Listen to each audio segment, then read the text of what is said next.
자, 이 시간은 신약성경 마태복음 22장 32절 한 절 말씀 보겠습니다. 32절 신약성경 38쪽 마태복음 22장 32절입니다. 나는 아브라함의 하나님이요 이삭의 하나님이요 야곱의 하나님이로라 하신 것을 읽어보지 못하였느냐? 하나님은 죽은 자의 하나님이 아니요 사한 자의 하나님이시니라 하시니 무리가 듣고 그의 가르침에 놀라더라. 아멘. 성경에는 아브라함과 이삭과 야곱의 하나님 말씀이 여러 군데 나와요. 가장 먼저 이 말씀이 나오는 데가 어디냐면 모세가 하나님을 만난 과정에서 맨 먼저 나는 너희 조상 아브라함과 이삭과 야곱의 하나님이라 하는 말씀이 기록이 됩니다. 이 말씀은 누구나 다 아는 말씀인데, 본문적으로는 다 아는 말씀인데 새삼스러울 것이 없죠. 그런데 그 32절 그 후반부에 보면은 하나님은 사한 자의 하나님이다. 하나님은 사한 자의 하나님이다. 이런 이제 말씀이 기록되어 있죠. 그래서 오늘은 이 부분을 좀 살펴보려고 합니다. 사한 자와 죽은 자라고 하는 것은 굉장히 중요하죠. 근데 죽은 자에게는 사실 그 아무것도 세상에 그 어느 것도 필요가 없어요. 진수성찬을 차려놓으니 필요해요. 아니면 처자식이 아무리 사랑스럽고 그렇다 할지라도 처자식이 필요해요. 다 필요 없잖아요. 필요 없다는 얘기는 그것을 인지하지 못한다는 얘기예요. 죽으면, 육신이 죽으면. 그런데 성경은 지금 예수님이 말씀하시기를 죽은 자의 하나님이 아니요 사한 자의 하나님이라 이렇게 말씀하시는데, 그럼 죽은 자에게 하나님이 무엇 필요하냐는 얘기예요. 세상으로도 필요 없는 그런 것을 왜 예수님은 죽은 자의 하나님이 아니라 사한 자의 하나님이라 하셨을까? 이미 답 다 얻으셨을 거예요. 여러분들 그동안 저와 나눌 말씀을 쭉 다 들으셨으면 이게 무엇이라는 걸 이미 다 잡았을 거예요. 감을 잡으셨을 거예요. 사한 자의 하나님. 자, 그래서 오늘 지금 이 시간은 마태복음 22장 32절의 말씀을 통해서 사한 자의 하나님이란 무엇이 사한 자의 하나님이냐 하는 것을 살펴보겠습니다. 사한 자의 하나님이란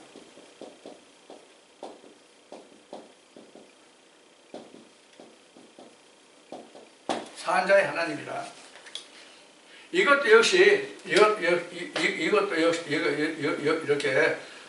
두 가지로 나눠보겠죠. 살았다는 것은 생물학적, 성경적.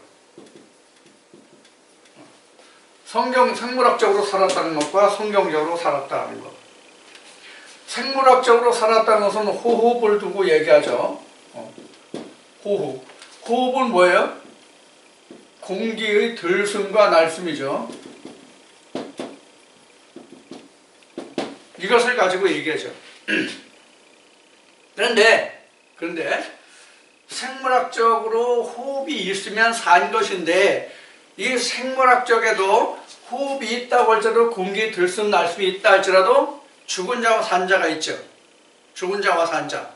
그러니까 자기의 의지대로 말하고 움직이고 의사표현을 할 수 있으면 그것이 산 자인데, 들숨 날숨 호흡은 있어도 자기 의지대로 움직이지 못하는 사람이 있죠. 식물, 인간 이렇게 나오죠. 그래서 그것은 두 가지로 나눌 수가 있죠. 들숨 날숨이 있어도 자기 의지대로 말하고 행동하지 못하면 그것은 죽은 자예요. 자, 이렇게 볼 수 있고, 성경적으로는 호흡이 뭐예요? 성경적으로 호흡이 뭐예요? 생기죠. 생기죠. 생기가 있으면 산 자예요. 생기가 없으면 죽은 자예요. 그래서 오늘 앞 시간에 설명했던 바와 같이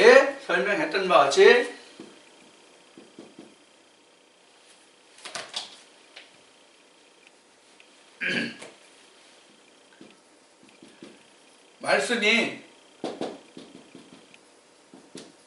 살아있으면 산 자고, 말씀이 역사하지 못하면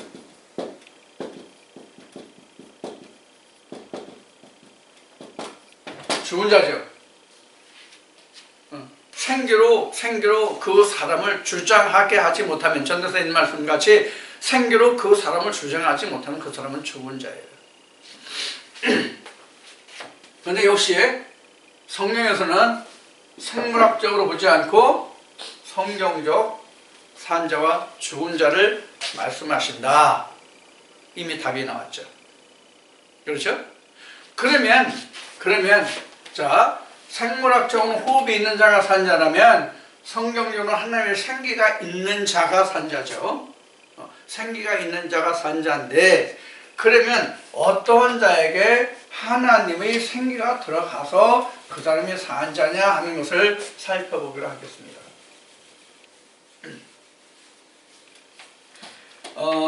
오늘 많은 사람들이, 오늘날이 아니라 이미 오래전부터 많은 사람들이 교회에 가죠.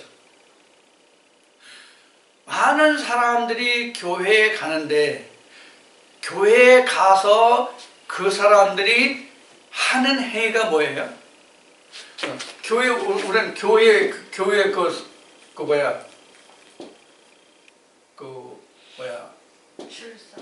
행위를 한번 살펴봅시다. 교회 행위를 보면 첫째 뭐가 있죠? 시온이 그러면 출석이라는 그것이 있죠. 그러면 출석하면 예배를 드리기 위해서 뭘 하죠? 예물을 드리죠. 예물. 여러 가지 예물을 드리죠. 그 다음에 뭐가 있어요? 예배가 있죠. 그 다음에 예배 다음에 뭐예요? 지금 얘기한 대로 헌신, 봉사, 여러 가지 교제.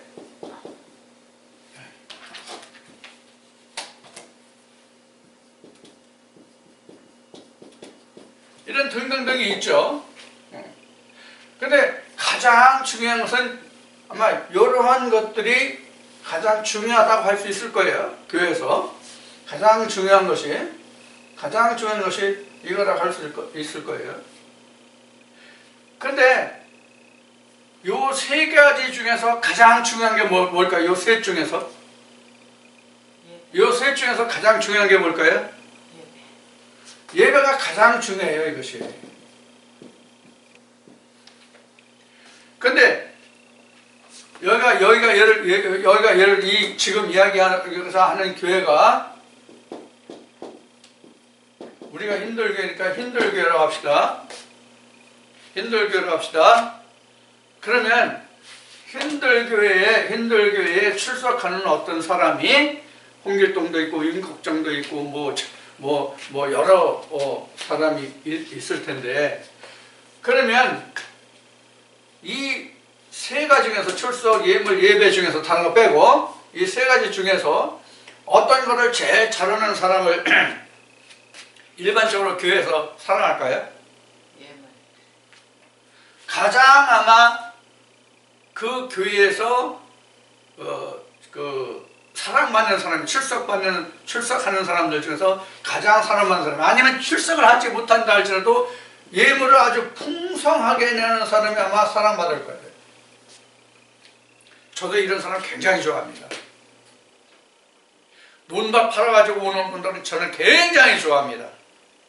굉장히 좋아하고, 예배를 아무리 참석해도 땡전 한 푼 안 내는 사람은 발길을 차서 못 들어오게 합니다. 그 다음에 예배의 참석은 예물을 가장 많이 내고 출석을 자주 하는 그 사람은 좋은 자리를 찾아가지고 당신이 여기 앉으시오, 당신이 여기 앉으시오, 당신이 여기 앉으시오 그러고, 맨날 출석해도 예물이 없는 사람들은 저 끝에 앉아서 저는 그러거든요. 여러분들 생각은 어때요? 그렇게 마땅하죠? 그렇게 맞는 거 아니에요? 돈 많이 내는 사람은 사랑하고 돈을 적게 내는 사람은 미워하고. 자, 이 얘기하다 보니까 지금 생각나는 것이 있어요. 지금은 한 부부 밑에 자식들이 둘이잖아요. 하나 아니면 둘이잖아요. 대체적으로. 하나 있는 집도 많지만 하나 아니면 둘이에요. 거기가 다.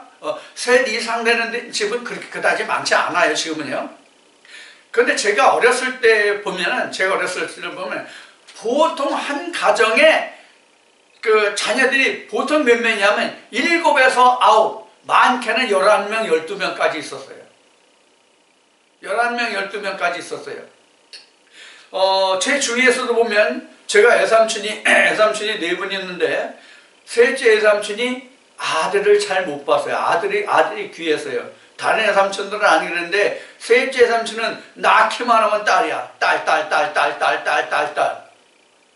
그래서 딸을 7인가 낳고 8번째 아들이가 낳고 그 뒤에 또 아들을 얻을 가서 낳는데 딸들이에요. 그래서 지금은 딸이 7인가 8에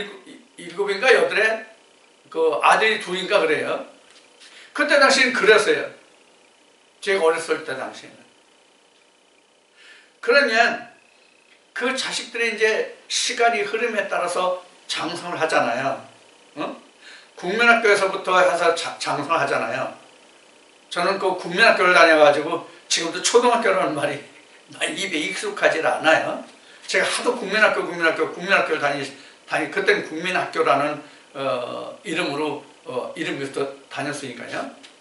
지금은 초등학교죠. 이 국민학교에서부터 해가지고 중학교, 고등학교, 대학교 형편이 되면 이제 이렇게 자라잖아요. 그러면 그 자식들이 많다 할지라도 배움의 여부를 떠나서 또 어떤 그걸 떠나서 자식들이 그 부모에게 여러 형제라도 잘하는 형제가 있죠. 물질적으로라든가 마음으로라든가 잘하는 형제가 있죠. 근데 우리 속담에 이런 말이 있어요. 10손가락 깨물어서 안 아픈 손가락 있느냐, 이런 말을 해요. 이게 이제 실제 손가락을 두고 하는 얘기가 아니라 자식들을 두고 한 얘기라는 건 다 알 거예요. 어린아이가 아니라면. 그런데 10손가락 중에서 똑같이 물어도 똑같이 아프긴 하겠지만 더 아픈 손가락이 있다는 거, 더 사랑하는 손가락이 있다는 거 우리는 다 아실 거예요. 아마 자식을 키워본 분들은 다 아실 거예요. 자, 이와 같이 다 같은 자식이 있을지라도 더 사랑받는 자식이 있고 사랑을 못 받는 자식이 있어요. 또 같은 자식인데도 똑같이 손가락 물면 아픈데도 어떤 자식은 차라리 저 자식은 태어나지 않았으면 좋았을 것을 하는 자식도 때에 따라서는 집안에 따라서는 있어요. 반드시 그런 게 있습니다. 자, 그와 마찬가지로 일반적으로 교회에서 보면 지금 말씀드린 예에서와 같이 또 예를 들어서 말씀드리기 앞에 말씀드린 바와 같이 대체적으로 예물을 많이 내는 사람이 교회에서 빨리 자라요. 칭찬을 많이 받아요. 목사의 사랑을 받아요.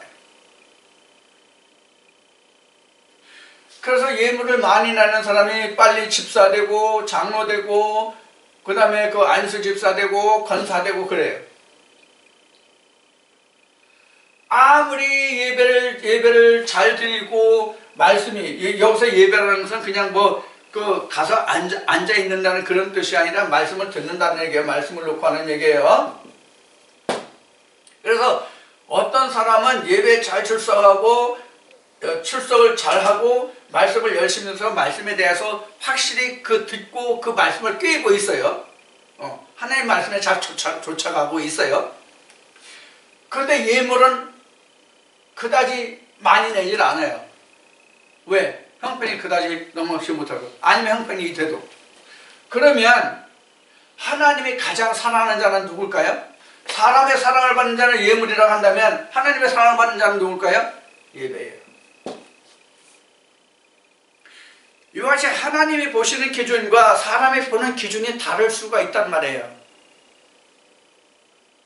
이것을 여러분들 제가 하는 말을 이상하게 듣지 마세요. 실제로 그렇단 말이에요. 실제로 하나님이 사랑하는 자를 목자는 싫어할 수도 있다는 것을 우리는 꼭 명심해야 돼요. 실제 교회에서 이런 일이 많이 있어요. 지금 말씀드린 이것이 성경 어디에 기록되어 있을까요? 성경 어디에 기록되어 있어요? 누가복음의 부자와 거지 나사로 이야기예요. 이게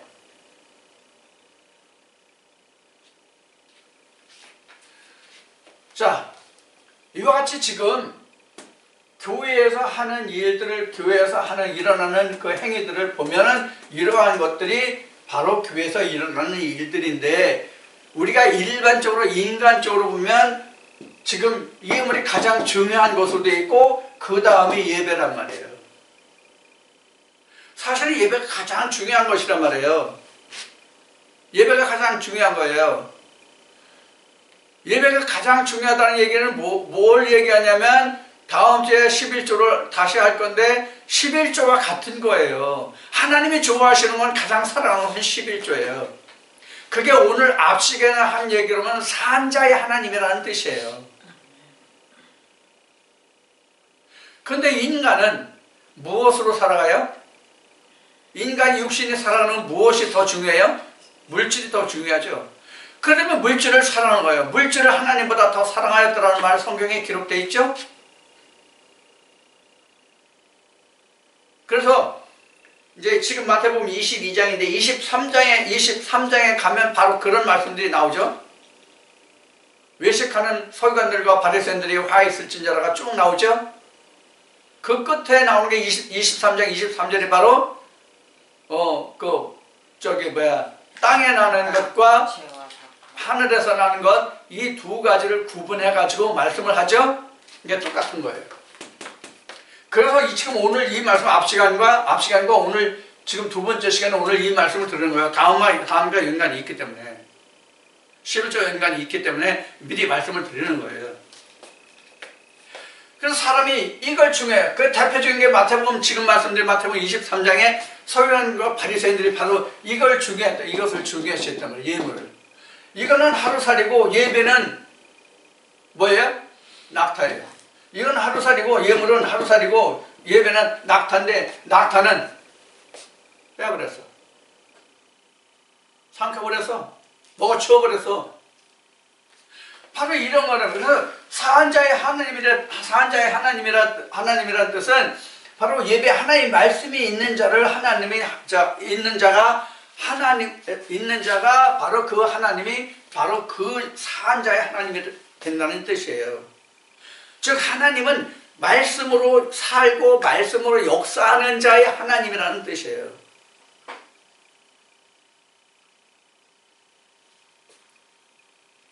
근데 외형적인 교회는 무엇으로 지탱이 됩니까? 이 출석하는 예배하는 사람으로 지탱하는 것이 아니라 뭐로 지탱이 돼요? 외형적 건물의 교회는 예물로 챙겨지거든요. 예물로 건물의 교회는 운영이 되고 지탱이 되는 것이거든요.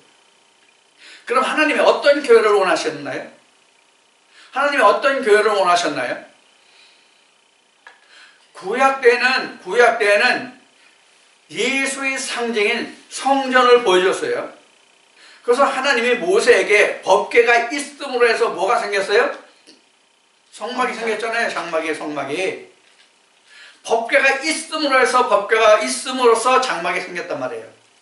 그 이전에는 그냥 사람들이 거주하는 그것뿐이에요. 그 장막뿐이었어요. 하나님의 집이라고 하나님의 장막이라고 따로 있지는 않았어요. 언제부터 하나님의 장막이 생겼다? 법궤가 돌판이 있을 때부터 생겼다. 이게 창세기로 말하면 사람의 코에, 아담의 코에 생기가 들어간 후에 뭐가 생겼다? 에덴이 형성됐다. 에덴을 만들어줬다와 똑같은 거예요. 법궤가 있음으로써 장막이 생겼다는 것과 생기가 들어간 후에 에덴이 창설되었다는 것과 똑같은 거예요.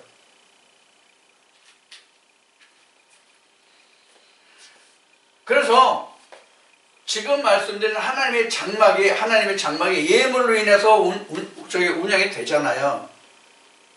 그런데 하나님의 예물에서 운영이 되지만 하나님의 예물에서 운영될 수 있는 모티브는 뭐냐면 예배란 말이에요. 말씀이 있음으로써 사람이 하나님 앞에 예물을 가지고 나오는 거란 말이에요.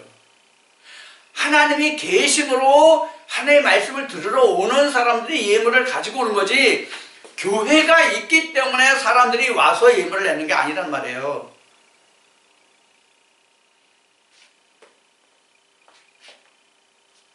말씀이 있으니까 하나님께 예물을 드리는 거란 말이에요. 자, 그러면 살았다는 게 그러면 살았다는 게 언제부터 산 거냐 우리가? 교회 나가면 사는 거냐? 교회 나가면 사는 거냐 하는 거예요. 자, 앞 시간에도 그랬고 제가 이 그림을 엄청 많이 그리죠? 이 그림 엄청 많이 그렸어요. 그동안 아마 흔히 하는 얘기로 뭐 기백 번 그렸을 거예요. 기백 번. 자, 우리가 교회의 모습으로 뜨리고 이렇잖아요. 이게 다 교회예요. 교회. 다른 의미로 표시하면 이게 다 교회예요. 다 교회라고요. 지성소와 같은 교회, 성소와 같은 교회, 뜰과 같은 교회.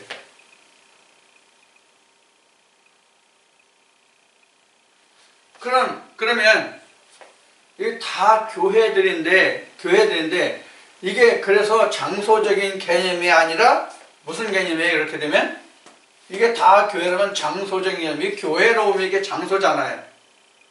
이렇게 보면 이렇게 다 교회라고 보면 장소적인 개념이 아니라 뭐로 보여요? 말씀으로 보인단 말이에요. 말씀을 두고. 그래서 앞 시간에도 얘기했지만 여긴 유전이고 여긴 계명이고 여긴 뭐예요? 진리죠. 말씀의 단계란 말이에요. 말씀의 단계. 말씀 다 같은 말씀인데 말씀의 단계란 말이에요. 이런 단계, 이런 단계, 이런 단계. 이렇게 올라가는 거잖아요. 이렇게 거쳐 올라가는 거잖아요. 이런 과정을 거쳐서 이렇게 올라가는 거잖아요. 사도 바울이 증거한 것이 이렇게 초등학문이잖아요. 초등학문.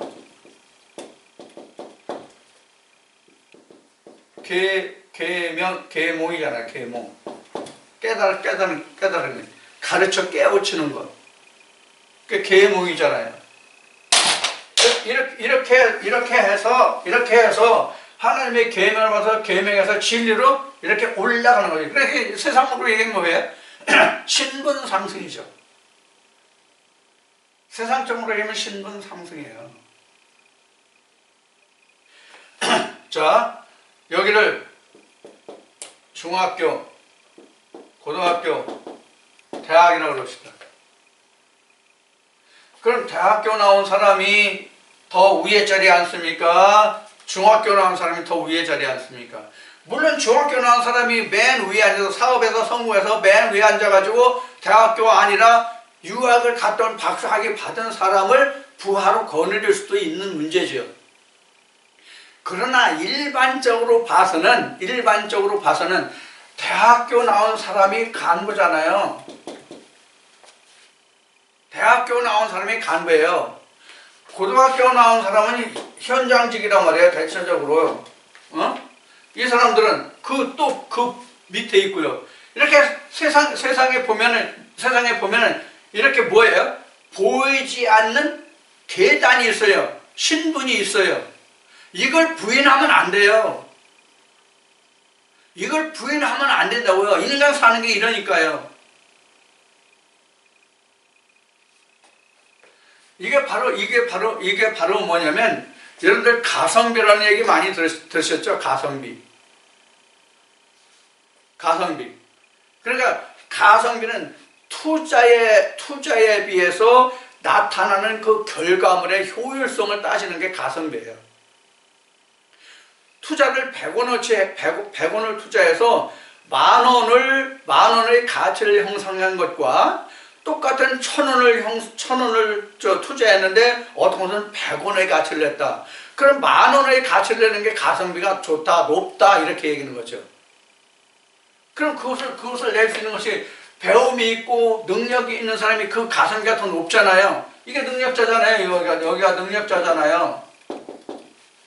말씀드렸듯이 반드시 이런 건 아니라고 그랬어요.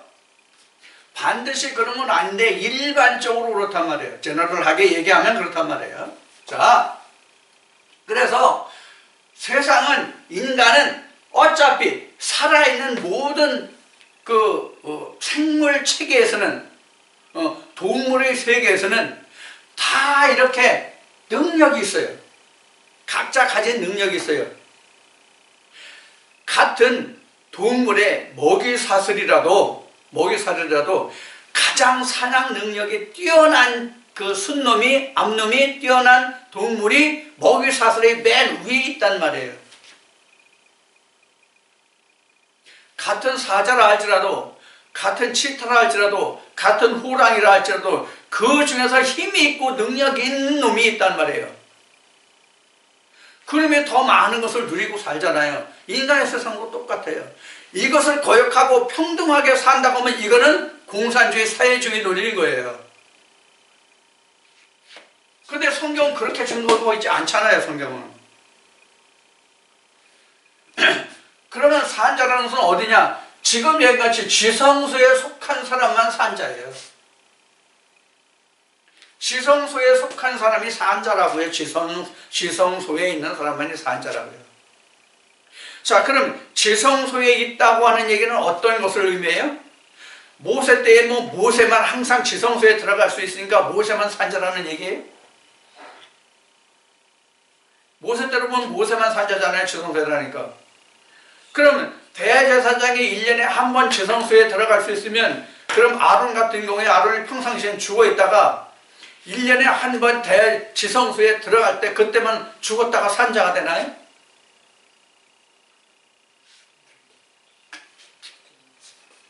그러면 산자라는 것이 그럼 지금은 뭐냐?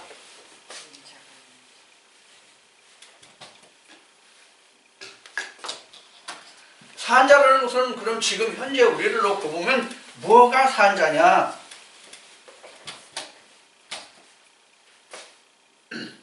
결론적인 답을 먼저 한다면 산자란 예수가 된 자예요. 이걸 다른 말로 하면 뭐예요? 하나님의 아들이 된 자. 하나님의 아들이 된 자만 하나님의 아버지가 되는 거죠. 자, 이것이 제 얘기인지 아닌지 우리가 성경을 들어보자고요. 예수님이 2000년 전 유대 땅에 오셨죠. 지금의 우리가 사는 시점으로 봐서 2000년 전에 유대 땅에 예수님이 오셨어요. 그런데 2000년 전 유대 땅에 예수님이 오셨을 때에 예수님도 하나님을 뭐라고 불렀어요? 아버지라고 불렀어요. 하나님 아버지라고 불렀어요. 바리새인들과 서기관들은요, 바리새파와 에세네파와 사두개파 그 사람들은요, 역시 하나님을 하나님이라고 불렀고 아버지라고 불렀잖아요.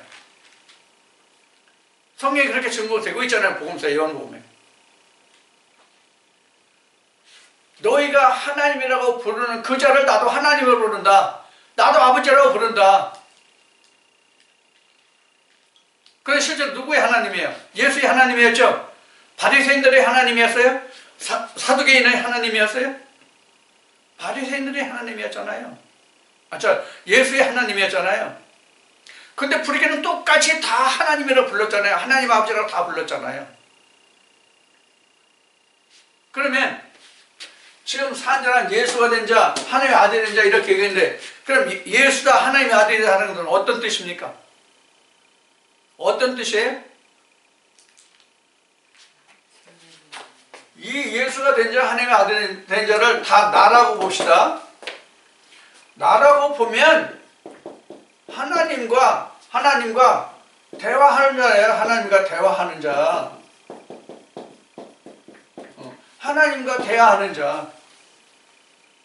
하나님과 대화하는 자가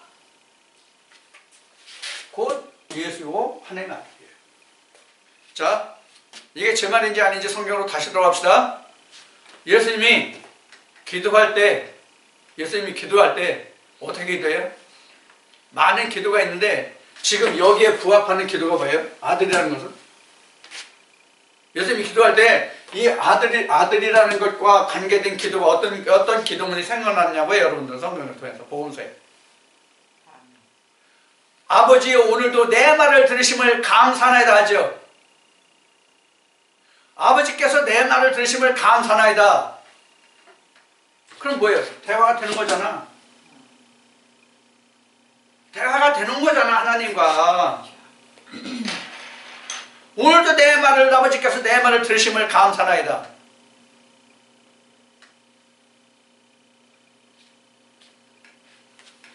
아들이 됐다고 하는 것은 아들이 됐다고 하는 것은 하나님과 대화가 되는 거란 말이에요. 우리가 가정에서도 보면 부모와 자식이라는 것은 어느 때 진짜 부모와 자식이에요? 서로 물고 빨고 좋을 때? 아니에요. 부모가 위경에 처했을 때 서로 도움을 주고 서로 함께 호흡을 할 수 있는 자가 부모와 자식이에요. 하나님이 그러시잖아요. 하나님이 그러잖아요.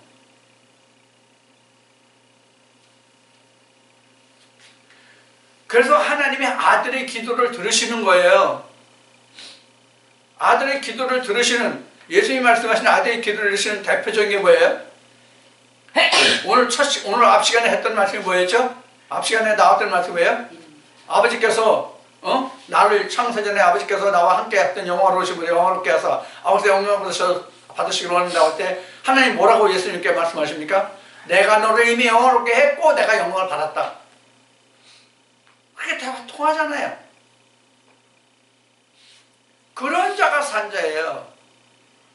그런 자가 산자고 예수고 하나님의 아들이 된 자예요. 그럼 이 과정이 뭐를 통해서 되느냐? 거듭남이에요.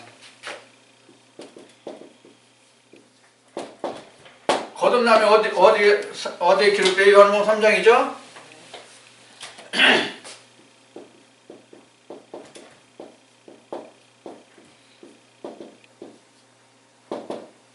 요 3장 1절부터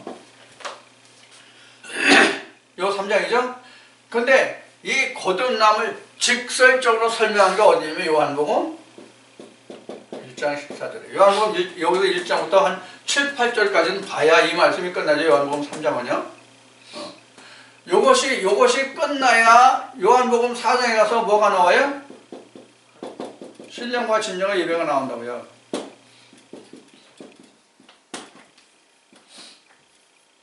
이렇게 된 자가 예수가 된 자고 하나님의 아들이 된 자고 산 자의 하나님이 되는 거예요. 그때만. 이런 사람에게 하나님이 되신다고요. 이런 자에게만 하나님이 되신단 말이에요. 그러면 거듭남이 언제 거듭남이에요? 앞 시간에도 잠깐 했지만 거듭남이 언제가 거듭남이에요? 여기가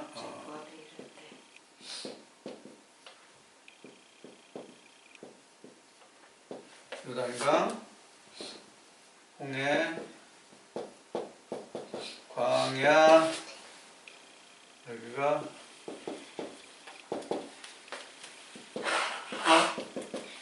이렇게 됐을 때 거듭남이 여기가 의미적으로 여기가 사실 거듭남이거든요. 거듭남이에요. 근데 실상의 거듭남은 여리고성이 무너져야 거듭남이에요. 여기 이 지경이 바로 여기가 뭘 얘기하냐면 여기는 창세기로 말하면 창세기 2장 7절에 생기를 말한다면 여기서는 뭐냐면 창 3장에 뭐가 나와요? 생명나무 나오죠? 생명나무 열매를 먹기 시작하는 때부터가 진짜 거듭남이에요. 자, 생명나무 열매를 먹는다는 얘기는 이스라엘 백성들 그 출애굽의 과정을 보면 여기가 신광야예요. 신광야예요. 여기서 이스라엘 백성들이 40번째 진을 쳐요. 40번째 진을 쳐요. 그리고 여기 들어와서 41번째, 42번째 진을 쳐요. 진을 쳐요. 그리고 여기서 뭐를 하죠? 여리고성에서 첫 번째 6월절.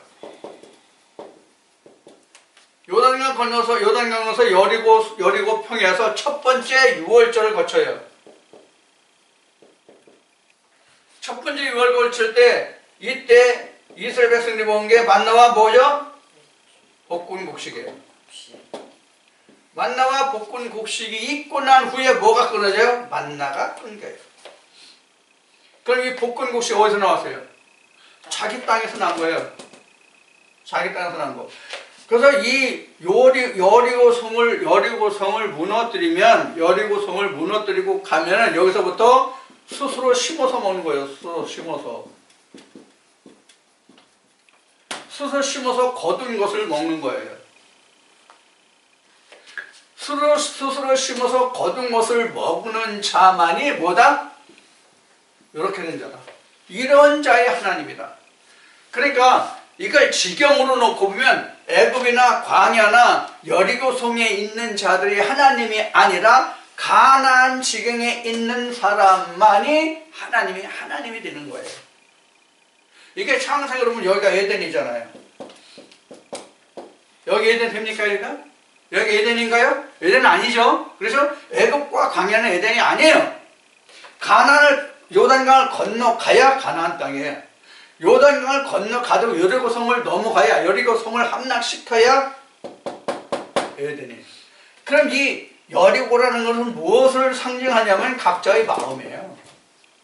마음의 장벽이 무너져야만 하나님의 말씀이 내게 들어와요. 하나님의 말씀이 내 안에서 잉태를 하게 된다고요. 잉태. 그래서 여기를 거듭남이라고 해요. 거듭남. 여기가 거듭남이에요. 근데 거듭남이지만 이것은 지금 뭐라고 그랬어요? 잉태라고 그랬죠? 누가 잉태돼요? 뭐가 잉태돼요? 레마가 잉태되는 거예요. 레마가 잉태되는 거예요. 잉태. 그래서 이 가나안 생활이 끝나야 뭐예요? 이 레마가 잉태한 것이 출생이 되는 거예요. 그래서 여기에 둘째 사망이 있는 거예요. 여러분들 그동안 말씀 들은 거 다 이거 복습이에요. 복습이고 다시 모든 말씀이 다 복습이에요.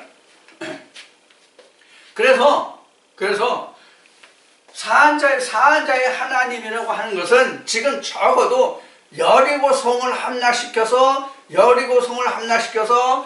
그 가나안 땅에 들어가서 가나안 지경에 발을 들여놓고 그 땅을 경작할 수 있는 사람이어야만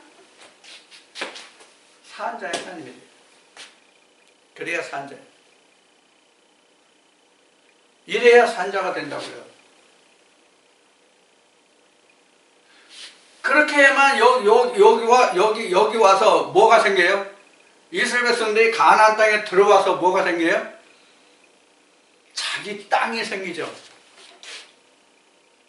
가나안 땅에 들어가서 그 본토 가나안 족속들을 다 멸하고 그 땅을 차지해서 각 지파별로 분배를 했을 때 비로소 내 땅이 생기잖아요. 내 소유가 생기잖아요. 그래야만 내 소유를 하나님께 드릴 수가 있잖아요. 그래서 고린도서 3장에는 뭐라고 기록하고 있어요? 내 마음이 뭐라고 그랬어요? 하나님의 성전이라고 그랬잖아요. 이게 그래도 내 마음이에요. 그러면 여기는 내 마음 아니고 여기는 남의 마음이냐? 여기는 애굽이라고 광야로 한다는 그럼 여기는 내 마음이 아니냐? 그게 아니라 세상 것으로 찾다는 얘기예요. 세상 것으로. 여기도 이 광야는 그런데 세상 것이런데 요거는 뭐냐면 하나님의 계명, 본문, 율법으로만 찬 거예요. 율법으로 된 거. 내가 그 당시에 여기는 세상 거고 하나님 거고 혼돈된 때에 그러니까 여기가 혼돈 공허 흑암이잖아요. 여기가 내가 교회 발 들여놓기 전에 혼돈 공허 흑암 안 해요. 여기는 혼돈 공허 흑암 없어요. 내가 하나님 안에 들어와서 처음 하나님 말씀을 받을 때 혼돈 공허 흑암이 생기는 거예요. 그러니까 그 말씀이 내게 안 오니까 뭐야? 하나님의 신은 밖에 있죠. 수면에. 이걸 벗겨가는 거란 말이에요. 물을. 그래서 여기서 땅이 나오잖아요. 땅. 가나안이라는 땅이 나오잖아요. 물을 건너잖아요. 홍해와 요단이라는 물을 건너잖아요. 그게 벗는다는 뜻이에요. 벗는다는 뜻. 우리가 그러잖아요. 저야 참, 제때를 얻었어. 제 물 만났어. 그런 얘기를 하죠. 물 만났다는 게 뭐예요? 그의 전성시대를 얘기가 잘 되는 걸 얘기하잖아요. 우리도 이렇게 물을 만나서 그 물을 건너가야 돼요. 물을 딛고. 그래야만 우리가 가나안 땅에 갈 못이 드러나요. 그래서 셋째 날에 뭐가 나옵니까? 셋째 날에. 창세기 1장 셋째 날 창조에 뭐가 나와요? 그때 비로소 땅이 나오죠. 어디에서? 물에서.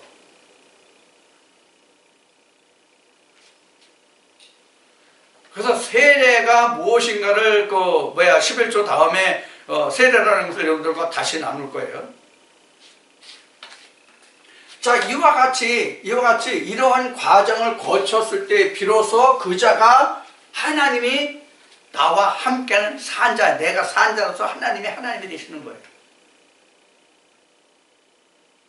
그럼 하나님은 애굽에 있는 사람에게는 하나님이 아니고 광야에 있는 사람에게는 하나님이 아닌가요? 다 하나님이 되시는 거예요. 다 하나님이 되시는데 뭐가 안 된다? 교통이 안 된다. 언어가 안 통한다. 언어가 안 통한단 말이에요. 그럼 언어가 안 통하면 여기 광야나 애굽이나는 그럼 뭐예요? 언어가 안 통하면 하나님과 언어가 안 통하면 어떻게 되는 거예요? 파벨이 되는 거죠. 바벨이 되는 거죠. 요새 어느 종편찬에서 뭐 바벨이라는 드라마를 하는 것 같은데, 이 바벨이라는 게 신의 문 또는 혼돈의 문이에요. 이거 혼돈이잖아요. 다 여기는 혼돈이잖아요. 이건가 저건가. 그래서 A라는 목사가 이렇다고 하면 이런 것이 되고, B라는 목사가 저렇다고 그러면 저렇게도 보이고, C라는 목사가 그렇다고 하면 그렇다고 보이고, 똑같은 한 말씀을 놓고. 이게 혼돈이고 흑암이에요. 이게 지옥이에요. 하나님이 실제로 계신데 하나님은 보이지 않는 것, 이게 지옥이에요. 하나님의 실체를 붙잡지 못하면 지옥이에요. 그런 자에게는 하나님이 되지 않는단 말이에요. 그런 자에게는. 자, 그래서 우리가 사한자의 하나님이라고 하는 것은 지금 말씀드린 바와 같이 어떤 과정을 거쳐요? 거듭남이라는 과정을 거쳐요. 거듭남이라는 과정을 거쳐요.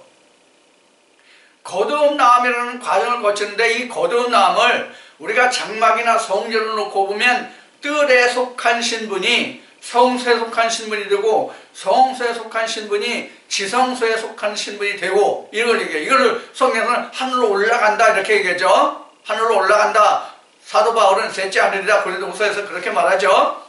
셋째 하늘이 지성소가 셋째 하늘이에요. 그 셋째 하늘에 속한 자만이 하나님이 되는 거예요. 하나님의 셋째 하늘에 속한 자들을 들어서 역사하시는 것이지, 땅에 있는 자들, 즉 애굽에 있는 자들, 즉 뜰에 있는 자를 들어 역사하시는 게 아니에요. 성소에 있는 자를 들어 역사하시는 게 아니에요. 지성소에 있는 자를 들어 역사하시는 거예요. 모세가 그랬고, 많은 선지자들이 그랬고, 예수가 그랬고, 사도들이 그랬고, 다 셋째 하늘에 속한 자들이 하나님의 말씀을 증거하고 사는 거예요. 왜? 하나님과 교통이 되니까, 하나님과 언어가 되니까, 하나님이 그들에게 무엇이라고 말씀하시는지를 다 듣잖아요. 여러분들 출애굽기 3장에서부터 쭉 보면 하나님이 모세가 말씀하시는 과정이 아주 세밀하게 나오죠.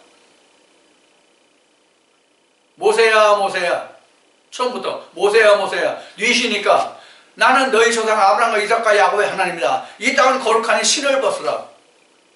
그 하나님이 말씀하신 거 아니에요. 성경 하나님이 그렇게 말씀하셨다고 성경 기록하고 있죠. 그럼 하나님이 말씀하지 않으셨으면 누가 말한 거예요? 모세의 심중에 하나님의 음성이 그렇게 들렸다는 증거예요. 모세의 마음속에. 그럼 모세는 무엇을 두고 했을까요? 모세는 무엇을 두고 그 말씀이, 그 음성이 자기 마음속에서 들렸을까요? 그 눈으로 떨기나무에 불 붙은 것을 뭘로 봤을까요? 뭘로 봤을까요? 말씀에 답이 있어요. 뭘로 봤어요? 뭘로 봤어요? 아브라함과 이삭과 야곱의 하나님이라는 거. 우리가 현재 이렇게 기록된 성경이 없을 뿐이지 모세 때에도 뭐가 있었어요? 구전으로 내려오는 하나님 여호와가 있었다고요. 그게 누구예요? 아브라함과 이삭과 야곱의 하나님. 아브라함과 이삭과 야곱의 하나님이 너희들에게 히브리인들에게 어떻게 해줄 것이다라는 것을 그것을 다 그들은 구전으로 들어왔잖아요. 심중에 다 그게 있잖아요. 심중에서 들은 거예요. 심중에서.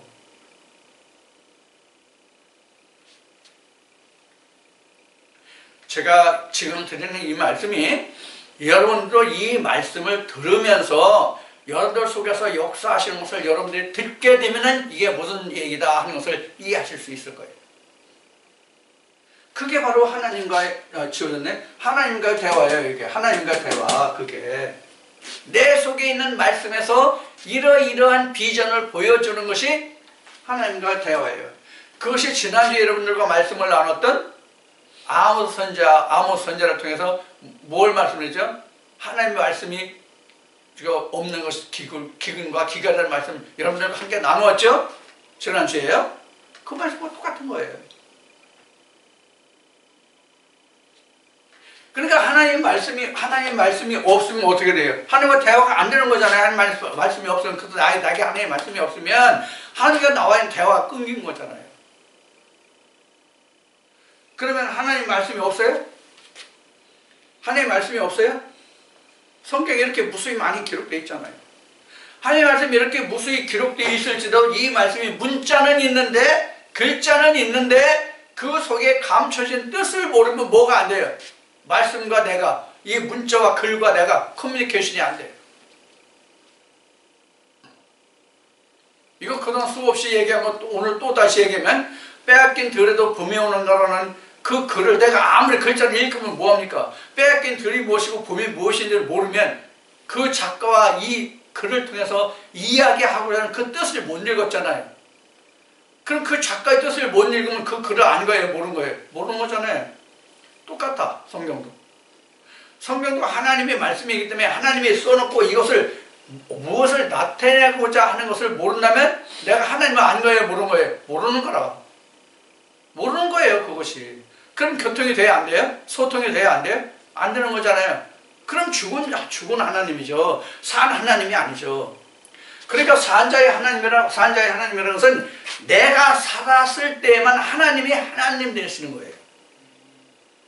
내가 하나님의 생과 호흡이 있어서 성령의 열매를 맺어가면 하나님이 하나님 되시는 거예요. 그러니까 내가 하나님의 아들이 됐다, 자녀가 됐다, 예수가 됐다, 그렇게 얘기하는 거예요. 이게 하나님의 예수가 된다, 하나님의 아들이 된다, 이게 창세기로 말하는 뭐예요? 하나님 형상이잖아요. 이게 하나님의 형상이잖아요. 이게 앞 시간으로 얘기하면 이게 인자잖아요. 그래서 인자. 그래서 인자가 앞 시간에 뭐라고 했어요? 하나님의 아들이다. 또 사람의 아들이다.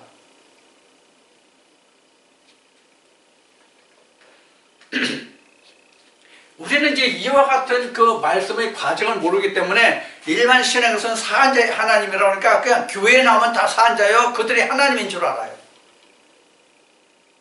제가 지금 표현한 말이 어떤 뜻인지를 여러분들 잘 생각하세요. 지금의 신앙생활과 지난날의 신앙생활이 어떻게 변화됐으며 어떻게 이해를 했으며 지금은 어떻게 알고 있는가를 한번 생각해 보시란 말이에요. 그러면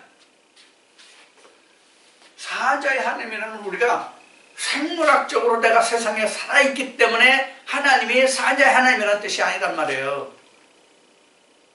하나님의 생기가 들어와서 하나님과 함께 호흡하고 하나님과 함께 생활하는, 즉 에덴에 있는 사람만이 하나님이란 말이에요. 여러분 그 창세기 3장을 잘 기록하세요. 창세기 3장을 잘 기억하세요. 창세기 3장을 잘 기록하는 게 아니라 기억을 하시란 말이에요. 아담 하와가 선악과를 따먹고 하나님의 음성을 듣고 숨었죠. 왜 숨었어요? 벗었으므로. 그럼 벗은 걸 언제 알아요? 선악과를 따먹어야 벗은 줄을 안다니까. 선악과를 따먹지 않으면 벗은 줄을 몰라요.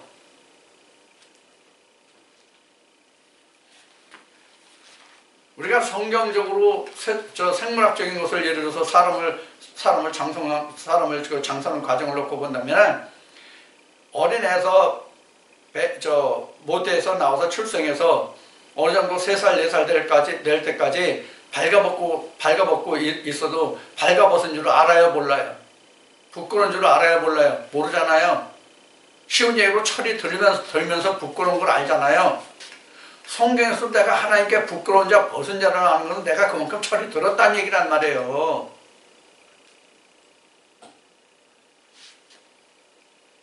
내가 철이 들지 않고는 내가 부끄럽다는 걸 어떻게 아냐고요? 내가 벗은 걸 어떻게 아냐고요? 그럼 벗었다는 뜻이 뭐라고 그랬어요? 창세기 때 또 다른 말씀을 통해서 하나님과 내가 교제가 없음이 벗은 거예요. 하나님 말씀에 의의 옷이 없는 게 벗은 거란 말이에요. 이런 옷을 안 입어서 벗었다는 뜻이 아니란 말이에요. 물론 옛날에는 지금도 그 유튜브상에 그 아프리카 지방에 사는 민족들의 그 나오는 거 보면 지금도 뭐 거의 나체로 사는 민족이 지금도 있긴 있어요. 없는 건 아니에요. 그런데 우리가 오래전 역사를 보면 인간이 이런 과학의 공업이 발달하지 않았는데 이런 옷이 없었단 말이에요. 자연의 것을 그냥 입었잖아요. 지금도 아프리카에서 거의 나체로 살아도 그 사람들 현대 문명의 옷을 입잖아요. 조금을 거치더라도, 실을 매더라도. 전에는 사람 손으로 한 거로 했잖아요. 이와 마찬가지로 우리도 성경으로도 영적으로도 이렇게 자라가야 된단 말이에요. 그래서 장성한 자의 하나님이라는 뜻이 산자의 하나님이란 말이에요. 장성한 자가 어디예요? 3살짜리가 장성한 자잖아요. 여기가 3살이죠? 요단강 넘어서 17가지 포함문제가 4살이죠? 그래서 제가 지금 몇 살 하니까 생각나는 게 하나 있는데, 전에 제가 어느 동영상에 보면 이런 말이 들어있을 거예요. 뭐가 들었냐면, 모든 무당들이 그 신이 몇 살이라고 하느냐, 자기는 다 3살이라고 한다. 그 얘기를 아마 한 적이 있을 거예요. 들으신 분이 있는지 모르겠어요. 이 동영상을 시청하시는 분들 중에서. 그 3살이라는 게 바로 이런 걸 놓고 하는 거예요. 그러니까 그 귀신이 거짓말하는 거예요. 무슨 3살이야, 지가 3살. 그 귀신들은 영적으로 얘기하면 1살도 안 됐어요. 1살도 안 됐다고요. 언제 하나님 안에 들어와서 그들이. 하나님 안에 들어왔으면 그러지 않아지, 귀신도. 자, 이와 같이 우리가 산자의 하나님이라는 것은 생물학적으로 살았다 죽었다 하는 것을 놓고 산자의 하나님의 뜻이 아니에요. 내가 하나님 안에서 생기를 받아서 생명나무 열매를 먹어야만 그때에 비로소 내가 산자고, 그때에 비로소 하나님과 내가 교통이 되고 대화가 되고, 그런 사람에 있어서만 하나님이 하나님이 된다. 그런 과정을 거친 자만이 하나님이 하나님이다. 그래서 그런 사람들이 하나님이 되신다. 그 뜻이 하나님은 산자의 하나님이다. 그런 뜻이에요. 그런데 다시 반복하지만 우리가 지금 산자의 하나님이라는 건 어떻게 신학적으로 지금 교회에서 설명하고 있어요? 신학적으로나 교회에서 어떻게 설명하고 있어요? 지금 산자의 하나님이라는 게? 교회 다니는 사람, 아니면 세상에 모두 살아있는 사람, 그런 사람의 하나님이라는 거야.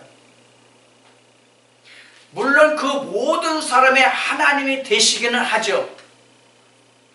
그 모든 인류의 하나님이 되시긴 하지만, 그렇지만 이거는 오늘 아까 믿음이라는 얘기를 했었죠. 믿음? 이렇게 되면 믿음의 그 된 자의 하나님이다, 이런 얘기를 했었죠. 그래서 믿음은 모든 사람의 것이 아니에요. 이 얘기를 다시 하면, 하나님은 모든 자의 하나님이 되시지만 그렇다고 하나님이 모든 자의 것은 아니다. 그런 뜻이에요. 하나님이 모든 자의 것은 아니란 말이에요. 산 자의 하나님이 되시는 것이지 모든 자의 하나님이 되시는 건 아니에요.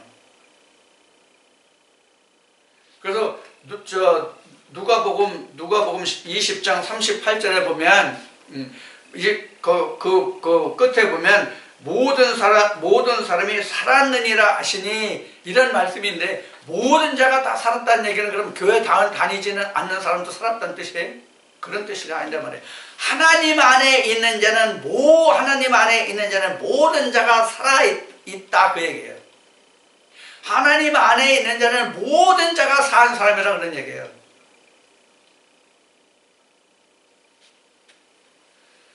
자, 우리가 이와 같이 세상 말에서도 말 속에 말이 있다 그런 얘기가 있죠. 세상 말에서도요, 말 속에 말이 있다 이런 말이 있은 것 같이 성경이야말로 진짜 글자 속에 글자 속에 또 글자가 있다는 것을 우리가 알아야 돼요.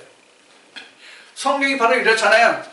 애굽이라는 광야라는 이 두 거풀을 까야 비로소 뭐예요? 가나안이라는 알맹이가 나와요. 애굽이라는 광야라는 거풀을 벗겨야, 홍해라는 요단강이라는 거풀을 벗겨야, 조금 더 하면 여리고성까지 함락시켜야 가나안 땅의 실상이 보인다고요. 즉 하나님의 실상이 보인다고요. 나의 실상도 보인다고요. 거기에서 그런 자만이 하나님을 인지해요. 하나님을 인지한 사람만이 또 하나님의 나를 인지해요. 그래서 지금 사자의 하나님이라는 이 말씀을 한 성경 구절로 답을 내린다면,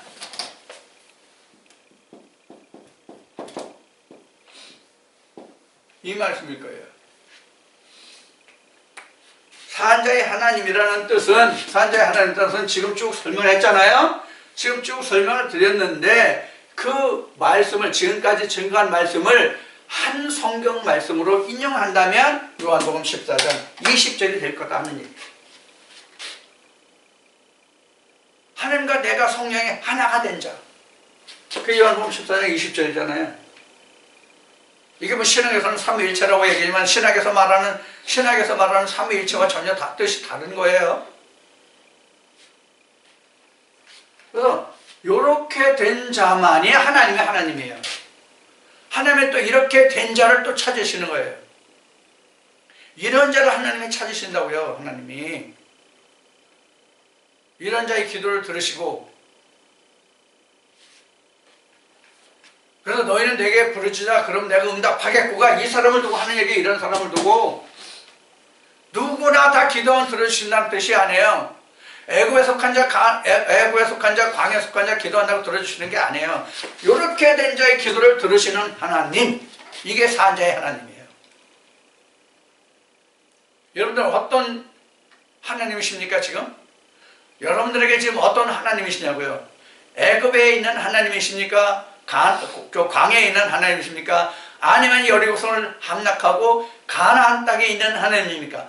가나안 땅에 있는 하나님이면 지금 가나안에 어느 경정까지 왔습니까? 요 부분이 가나안이라 한다면 이 많은 구분 중에서 어디까지 왔습니까? 여러분들 위치가. 이걸 여러분들이 점검하셔야 돼요.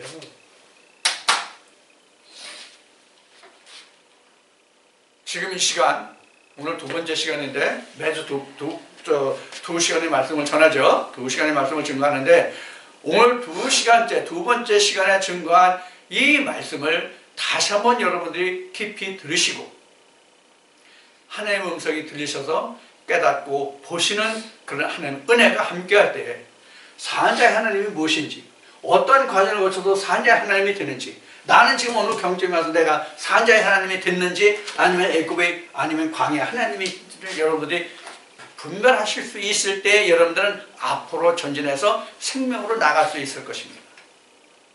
이것을 알지 못하시면, 이것을 깨닫지 못하시면 여러분들은 항상 제자리 걸음이에요. 신앙이 자라지 않는다는 얘기예요. 제자리 걸음이라는 얘기는 맨날 그게 그 말씀이고 그게 그 말씀이고 저 말씀 저번도 들었는데 이번에 들었는데 시간이 이렇게 된다고요.